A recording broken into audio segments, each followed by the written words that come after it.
The devil lived inside her. At least, that's what everybody thought. She spoke in tongues. She growled and hissed. She despised the very image of Christ. The priests in charge of killing the demon were instead accused of killing the girl. Was Anneliese Michel truly possessed, or was something more scientific lurking in the shadows?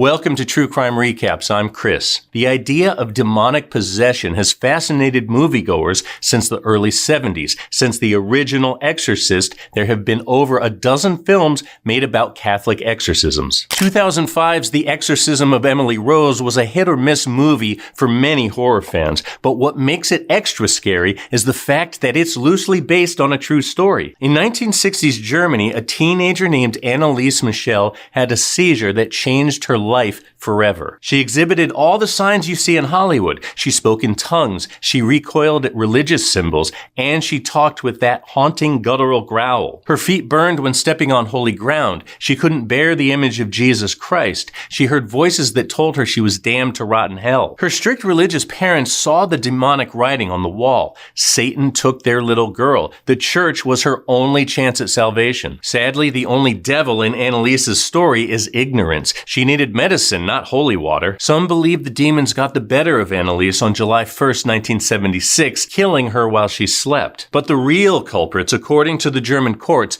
were two priests who performed 67 exorcisms on the girl and the parents who condoned each one. Anneliese Michel grew up in the town of Leibelfing in West Germany. She was born into a strict Roman Catholic family. Her parents, Joseph and Anna, took their kids to church twice a week. Life was normal until 1968 when 16-year-old Anneliese experienced a severe seizure at school. She passed out, and her classmates found her in what they called a trance-like state. That night, she woke up feeling like something was pressing down on her. She couldn't move. She couldn't speak or breathe. She lost control of her bladder. The event terrified Anneliese, but as time passed and nothing else happened, she was able to put it out of her mind. Then, in 1969, the symptoms came roaring back. She awoke in a trance and soiled her sheets again. Her body convulsed and twisted. It was like she had no control over her limbs or fingers. Her parents jumped to the obvious conclusion. Something evil had taken their daughter. Her doctors felt differently. After her second seizure, Anneliese saw a neurologist who diagnosed her with temporal lobe epilepsy, or TLE. The disorder is known to cause seizures and memory loss while triggering auditory and visual hallucinations. According to the Cleveland Clinic, symptoms of TLE can depend on how the seizures begin. Some experience what's called an aura before a seizure takes hold.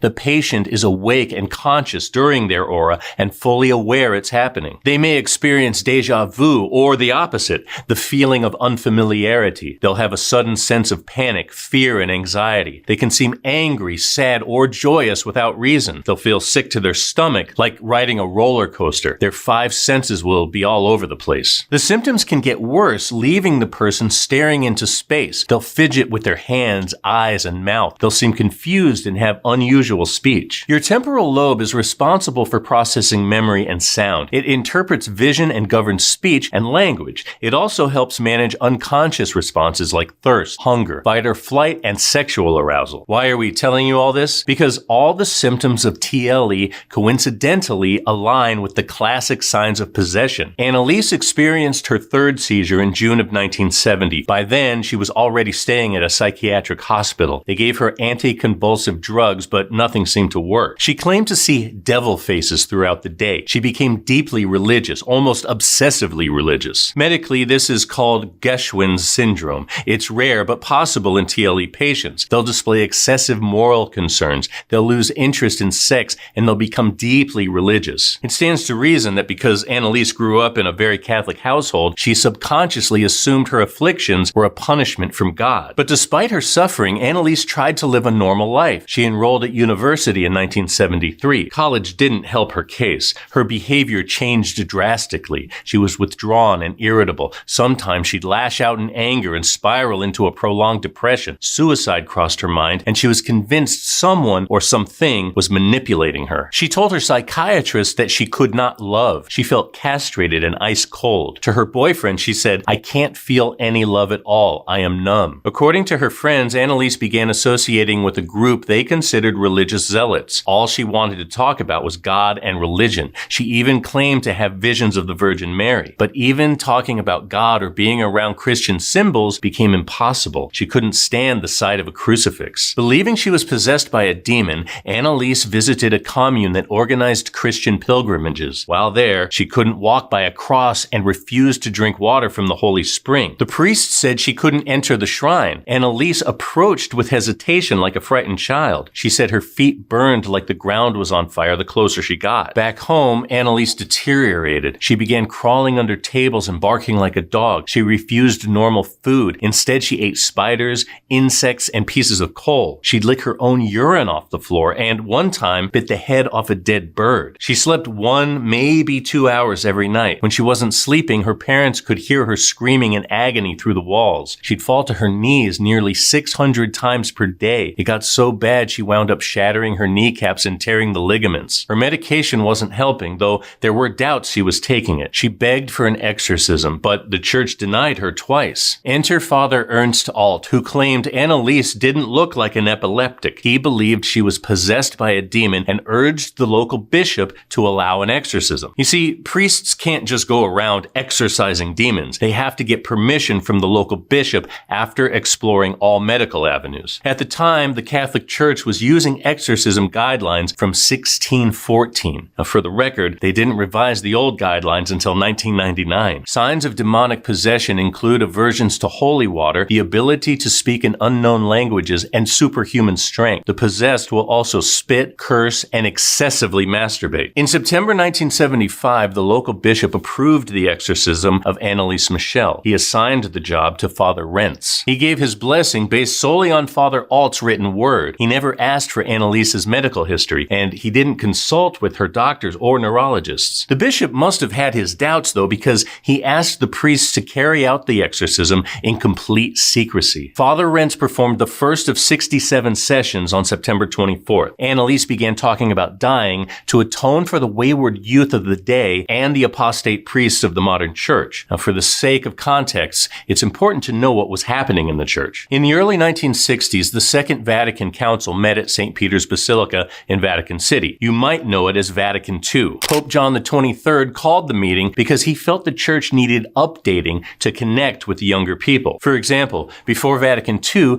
priests only spoke in Latin. They also preached with their backs to the congregation. Vatican II spun them around and allowed priests to say Mass in the local language. Many hardcore Catholics, like the Michel family, didn't like the changes. Anneliese was subject to 67 exorcisms over the next 10 months. Some of these sessions lasted nearly 4 hours. She was even restrained so the priests could conduct the exorcism ceremonies. The priests believe Anneliese was possessed by multiple demons, and not just any old demons. No, they thought she was hosting some very well-known villains, including Cain, Judas, Adolf Hitler, Emperor Nero, and of course, Lucifer himself. The demons spoke to each other through Anneliese. Hitler allegedly said, "People are stupid as pigs. They think it's all over after death. It goes on." Judas replied, saying Hitler was a big mouth who had no real say in hell. Father Rentz questioned the demons to see if they were truly speaking through Anneliese. If they were, they'd speak their native languages. Anneliese spoke German, so he was able to communicate with